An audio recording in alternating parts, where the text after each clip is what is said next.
मला कर्ण का आवडतो? मृत्युंजय का खास आहे? आजच्या तरुणांसाठी कर्णाचा संदेश. नमस्कार मित्रांनो, माझ्या यूट्यूब चॅनलमध्ये तुमचं स्वागत आहे. महाभारत आपण सगळ्यांनी पाहिलं आहे.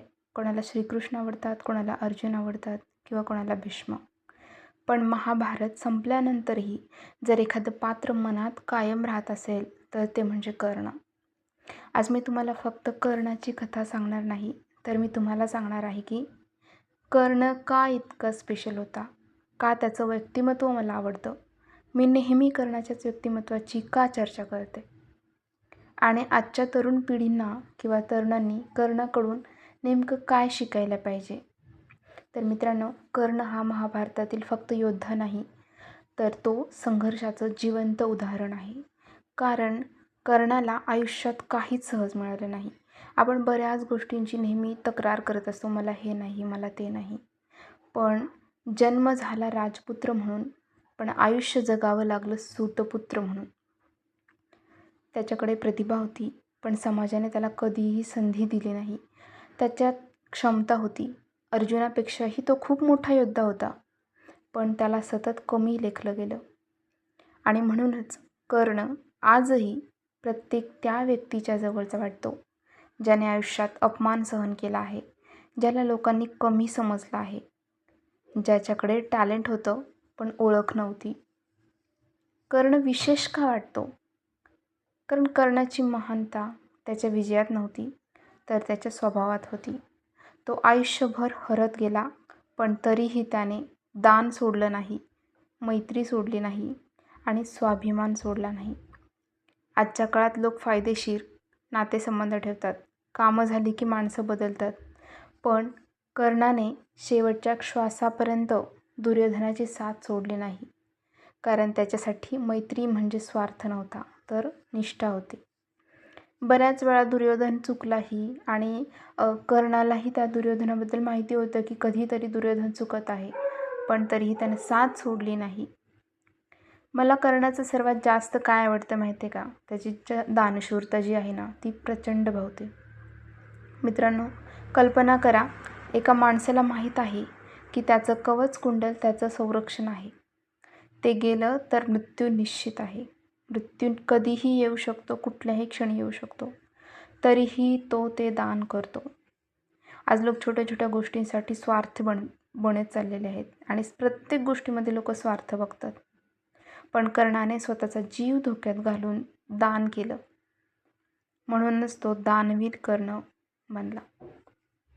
महाभारत पाहताना कर्ण स्पेशल का आहे?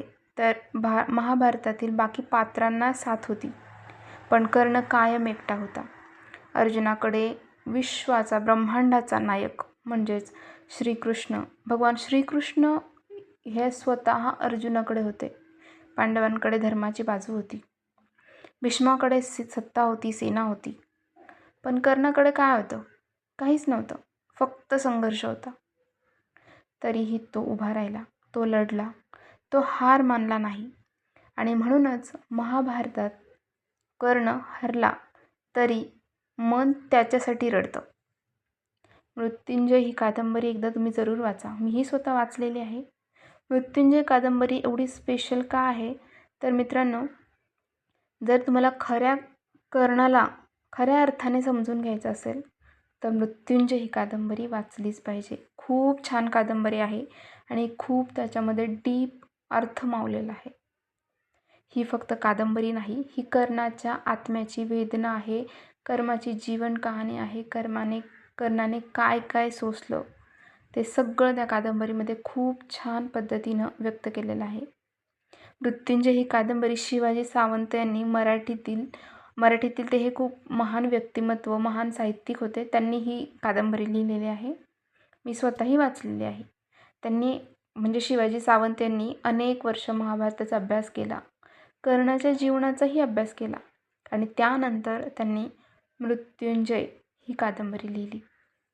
ही कादंबरी इतकी प्रभावी ठरली की आजही मराठी साहित्यातील सर्वश्रेष्ठ कादंबऱ्यांमध्ये तिचं नाव घेतलं जातं, जी आहे मृत्युंजय.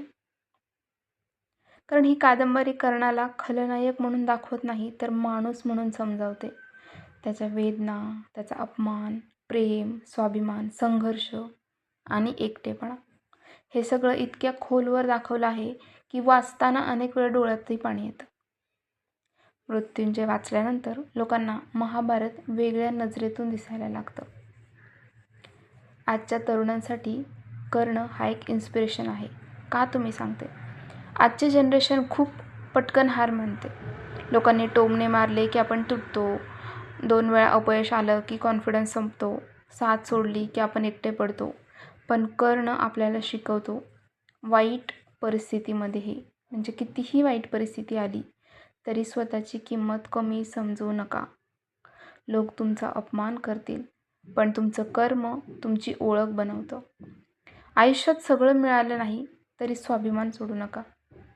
तुमच्याकडे काहीच नसतानाही तुम्ही मोठे बनू शकता. संघर्ष म्हणजे शेवट नाही, तो मोठं होण्याची सुरुवात आहे. मित्रांनो, कर्ण आपल्याला एक गोष्ट शिकवतो, माणूस जिंकून महान होत नाही, तर संकटातही स्वतःची माणुसकी जपून तो महान होतो. कर्ण हरला रणांगणात, पण तो आजही जिंकतो लाखो लोकांच्या मनात. आणि म्हणूनच महाभारत संपलं, युग बदलली, पण कर्ण आजही लोकांच्या हृदयात जिवंत आहे. जर तुम्हालाही कर्ण प्रेरणा देत असेल तर हा व्हिडिओ नक्की शेअर करा, कारण आजच्या जगाला कर्णासारख्या स्वाभिमानी आणि